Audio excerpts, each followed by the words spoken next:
இங்க மேத்யூன்ற பையன் 10th கம்மி மார்க் வாங்கியிருந்தாலும் அவங்க அம்மா பிரின்சிபல் கையில காலில் விழுந்து எப்படியோ சயின்ஸ் குரூப்ல உட்கார வைக்கிறாங்க. இவனுமே எப்படியாவது கிளாஸை கவனிக்கலாமே முயற்சி பண்றான். ஆனா மண்டைக்குள்ள ஒண்ணுமே ஏற மாட்டேங்குது. அப்படியே கொஞ்ச நாள் போகுது. அப்போ ஒரு ஸ்டாஃப் வந்து இங்க இருக்க யாருக்காவது பயாலஜி குரூப் கஷ்டமா இருக்கு தெரிஞ்சுன்னா இப்பயே மாறிடுங்க, ஏன்னா ஃபியூச்சர் ரொம்பவே கஷ்டமா இருக்கும் அப்படின்னு சொல்லி பயமுறுத்தி விட்டு போயிடுறாங்க. அதனால இந்த பையனை உமனாட்டி குரூப்ல மாறிடலான்ட்டு அங்க இருக்க ஒரு பையன் கிட்ட போய் கேட்டா அவனுமே அதோ அந்த கிளாஸ்ல பேன் படிச்சுன்னு உட்காந்துக்கிறான் பத்தியா ஜேசன்ன்ற பையன், அவன்கிட்ட போய் கேளுன்னு சொல்லி அனுப்பிச்சு விடுறான். அந்த பையனும் இவனும் போயிட்டு அவன் கிட்ட நீ சயின்ஸ் குரூப் மாறிடுறே அப்படின்னு சொல்லி கேட்கறான். ஆனா இவனுமே கொஞ்சம் கூட யோசிக்காம ஓகேன்னு சொல்லிட்டு டக்குனு பேக மாட்டின்னு சயின்ஸ் குரூப்ல போய் உட்கார ஆரம்பிச்சிட்டான். அப்படியே கிளாஸ் எடுக்கிறாங்க. அதுவே ப்ராப்பரா நோட்ஸ் எல்லாம் எடுத்து வச்சுக்கிறான். அப்படியே தன்னோட ஃப்ரெண்ட்ஸ் கிட்ட போய் நான் சயின்ஸ் குரூப் மாறிட்டா அதுக்கு ஒரு பக்காவா படிக்க போறேன் அப்படின்னு சொல்லிட்டு கிளம்புறான் பேட்டை தூக்கிட்டு. அவ வீட்டுக்கு போய் மட்டும் சும்மா இருப்பானா, அவங்க அம்மா கிட்டயுமே அம்மா நான் சயின்ஸ் குரூப் மாறிட்டமா ஒன்னு பக்காவா படிக்க போறமா அப்படின்னு சொல்லிட்டு தன்னோட அம்மா கிட்டயும் சொல்றான். இதை கேட்கற அவங்க அம்மா இங்க இருந்து ஓடி போடா அப்படின்னு சொல்லிட்டு தெரித்து அமைச்சிடுறாங்க. அப்படியே ஸ்கூல்ல இருக்க ஸ்டாஃபுக்குலாம் ஹெல்ப் பண்ணி எப்படியே நல்ல பையன்ற பேரையும் வாங்கிடுறான். அப்படியே மேத்யூ வந்து நம்ம ஜேசன் கிட்ட நான் ஒரு ஜூஸ் கூட பார்த்து வச்சுக்கிறேன் வாடா குடிக்கலாம் கூட்டு போய் தினமும் அங்க குடிக்க ஆரம்பிக்கிறாங்க அக்கௌண்ட் ஓபன் பண்ணி. அப்படியே கிளாஸ் ரூம்ல படிக்கிற பசங்க ஆர்டரா உட்காரத்துக்கு ஒரு டெஸ்ட் ஒன்று வைக்கிறாங்க. நம்ம ஜேசனுமே கடற்கடன் டெஸ்ட் எழுதி முடிச்சுட்டு மேம் இப்போ நான் படிக்க போறேன் மேம் படிக்க ஆரம்பிச்சிடறான். அடுத்த நாள் டீச்சர் எல்லாருக்கும் டெஸ்ட் பேப்பர் கொடுக்க ஆரம்பிக்கிறாங்க. அப்ப அந்த கிளாஸ் ரூம்ல ஜேசனோட டெஸ்ட் பேப்பருக்காக தான் வெயிட்டிங்ல இருக்கு. ஆனா அவனை பார்த்தா 10க்கு 3 சொல்லிட்டு மார்க் எடுத்து வச்சுக்கிறான். இதை பாக்குற ஸ்டாஃபும் ஸ்டூடெண்ட்டுமே இதுக்காக இவ்வளவு பில்டப் கொடுத்தா சொல்லி நினைக்கிறாங்க. இவனையும் தூக்கி லாஸ்ட்டுக்கு முன்ன பெஞ்சில் உட்கார வச்சிடறாங்க. அப்படியே லாஸ்ட் பெஞ்ச் இவனுமே நல்லா குரூப்பா பேசி நல்லா ஃப்ரெண்ட் ஆயிடுறாங்க. இப்படியே ஜேசனுக்கு ஒரு நாளுமே செம ஜாலியா போயிட்டு இருக்கு. அப்படியே ஒரு நாள் கூட இருக்க ஃப்ரெண்டு கிட்ட ஜாலியா பேசி சிரிச்சிட்டு இருக்கும்போது அப்போ அங்க பக்கத்துல உட்காந்துற கீர்த்தின்ற பொண்ணு இவன் பேசுறத பார்த்து அவளுமே பயங்கரமா சிரிக்க ஆரம்பிச்சிடறா. அதுல இருந்து இவனுமே கீர்த்தியை பார்க்க ஆரம்பிச்சிடறான். இப்ப பீட்டு பீரியட்ல ஃப்ரெண்ட்ஸ் எல்லாம் ஒன்னா உட்காந்துட்டு இருக்கும்போது யாரோட ஆளு யாருன்றதை இப்பயே தெளிவா சொல்றேங்க, இல்லைன்னா ஃபியூச்சர்ல பெரிய பிரச்சனை ஆயிடும் அப்படின்னு சொல்லிட்டு பேசுறான். அதுலயுமே என்னோட ஆளு கீர்த்தின்றது தெளிவா சொல்லிடுறான். இதை கேட்கிற இவனோட ஃப்ரெண்டுமே டே போன வருஷம்லாம் பயங்கர முக்கியம் இருந்தா ஏதோ லீவ்ல தான் கொஞ்சம் அழகாயிட்டா அப்படின்னு சொல்றா. இதை கேட்கிற ஜேசனுமே அவ எப்படி இருந்தாலும் பரவாயில்ல எனக்கு ரொம்ப பிடிச்சிருக்கு சொல்லிட்டு சொல்றான். இப்ப ஸ்கூல்ல ரவின்னு ஒரு புதுசா ஜாயின் பண்ணிருக்காரு. அவர் பேசுற வித இந்த கிளாஸ்ல இருக்கிற எல்லா பசங்களுமே பிடிச்சிருக்கு. ஆனா ஜேசனுக்கு மட்டும் சுத்தமா பிடிக்க மாட்டேங்குது.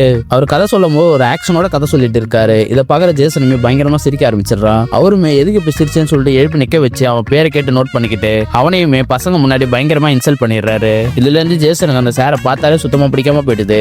அந்த சார் சரியில்லடா சொல்லிட்டு எப்ப பார்த்தாலும் அந்த சாரை பத்தி குறையாவே சொல்லிட்டு இருக்கான். அப்போ அந்த சாரோட ஆட்டிடியூட் எல்லாம் பிடிச்சி போய் அங்கேயே ஒர்க் பண்ற லேடி ஸ்டாஃப் ஒருத்தவங்க லவ் பண்ண ஆரம்பிச்சிடுறாங்க. அடுத்த நாள் ஜேசனுமே கீர்த்தியோட நம்பர் எப்படியோ வாங்கி அவனும் கால் பண்ணி எனக்கு ஒரு நோட் தேவை அதை நாளைக்கு எடுத்துட்டு வரியா சொல்லிட்டு கேட்கறான். சரி ஓகே நானும் கொண்டு வர சொல்லிட்டு அவளுமே கால் கட் பண்ணிடுறா. நம்ம ஜேசனுமே அகைன் கால் பண்ணி பாக்குறா அவள்கிட்ட பேசலாமேன்ட்டு. பார்த்தா கால் வெயிட்டிங்ல போயிட்டு இருக்கு. அவளுமே போன் அட்டன் பண்ண உடனே யார்கிட்ட பேசிட்டு இருந்தேன் சொல்லி கேட்கறான். கீர்த்தியுமே நம்ம கிளாஸ் பையன் சரத்து கிட்ட தான் நான் பேசிட்டு இருந்தேன் அப்படின்னு சொல்லி சொல்றா.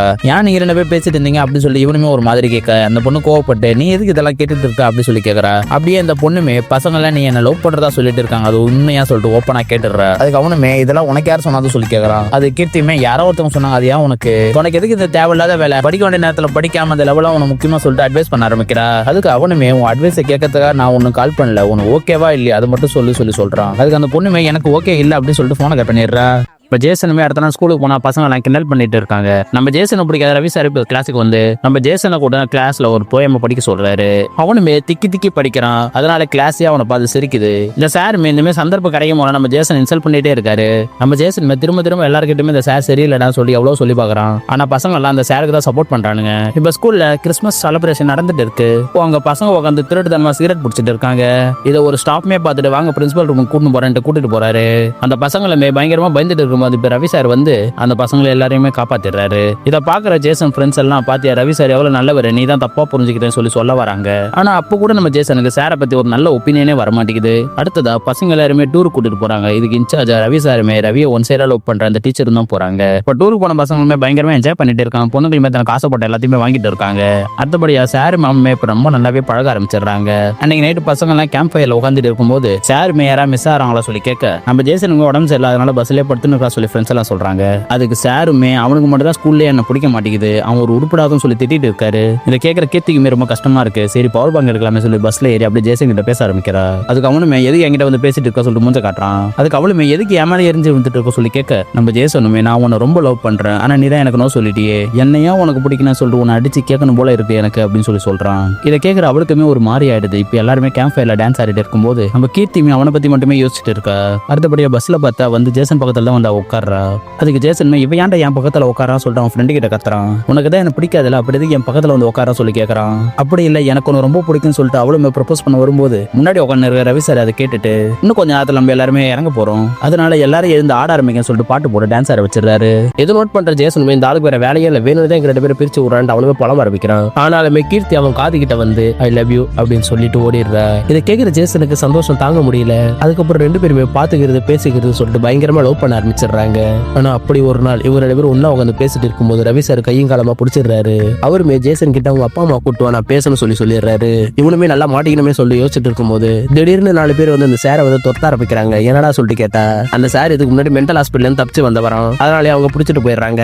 இதை பார்த்ததுமே ஜேசனுக்கு சந்தோஷம் தாங்க முடியல. நான் முன்னாடியே சொன்ன யாரா கேட்டீங்களா சொல்லிட்டு ரவி சார் போனதை நினைச்சு ரொம்ப சந்தோஷமா இருக்கான். அடுத்த நாள் கீர்த்தி இவனுமே போன்ல பேசத்தா கீர்த்தியோட அம்மா கேட்டுறாங்க. அதனாலே ஃபைனல் எக்ஸாமுக்கு அவங்க அப்பாவே கூட்டிட்டு போய் அவங்க அப்பாவே கூட்டிட்டு வந்துடுறாரு. ஜேசனால கீர்த்தி கிட்ட பேசவே முடியல. அதனால லாஸ்ட் எக்ஸாம்ல 2 பேர் ரெஸ்ட் ரூம் பக்கத்துல மீட் பண்ணலாமேட்டு பேசி வச்சிருக்காங்க. ஆனா கரெக்டா அந்த இடத்துக்கு கீர்த்தியோட அம்மா வந்து இப்ப யாருக்கா வெயிட் பண்றது கையோட கூட்டிட்டு போயிடுறாங்க. ஆனா ஜேசனுமே இப்ப விடாம அவங்க அம்மா போற பஸ் ஃபாலோ பண்ணி கீர்த்தியோட கையை பிடிச்சி அந்த பொண்ணை கூட்டி இப்போ ஓட ஆரம்பிச்சிடறான். அப்ப அவங்க அம்மாவே பின்னாடி துரத்திட்டு வராங்க. ஆனா கீர்த்தியுமே ஜேசன் நிறுத்தி நீ பயப்படாத, நம்ம 2 பேரும் யாராலையும் பிரிக்க முடியாதுன்னு சொல்றா. ஆனா இப்ப கல்யாணம் பண்ணிக்கிற அளவுக்கு நம்ம 2 பேருக்கு வயசு இல்ல, நீ போய் நல்லா படி, நான் கண்டிப்பா உன்னை கான்டாக்ட் பண்றேன் அப்படி சொல்லிட்டு போறா. அந்த டைம்ல வந்து கீர்த்தியோட அம்மாவை போட்டு செமையா அடிக்க ஆரம்பிக்கிறான் கீர்த்தியுமே நான் தான் ஓடி போலியா, அது உனக்கு போதாதம்மா சொல்லிட்டு கேட்கறா. அப்படியே ஜேசனுக்கு பாய் சொல்லிட்டாங்க அந்த கிளம்பிடுறா. நம்ம கீர்த்தியுமே சொன்ன மாதிரி கொஞ்ச நாளுக்கு அப்புறம் 2 பேருமே போன்ல பேச ஆரம்பிச்சிடுறாங்க.